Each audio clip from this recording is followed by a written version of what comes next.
The playoffs don't stop for snow, you guys. You just plow away. This is Mediacom Stadium. They're plowing stripes on each yard line for Grandview, the undefeated reigning champs who haven't lost a game since last December. Now they look to win their second round playoff game against the University of St. Francis, but they'd have to do it in the snow. Take a look at this. Shoveling lines throughout the game.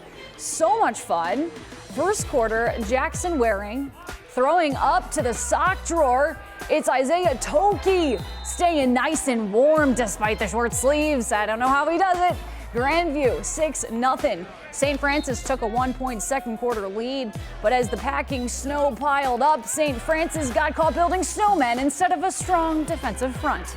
Grandview scored 5 second quarter touchdowns, 5 second quarter touchdowns. Bryant Johnson trading snowshoes for cleats there, sliding in for the 59-yard score. Grandview proved that Vikings are built for the cold weather. Tristan Williams on the end of this one here. The Vikings led 41-13 at half, winning 62-20 the final score. Grandview will host a quarterfinal game next weekend.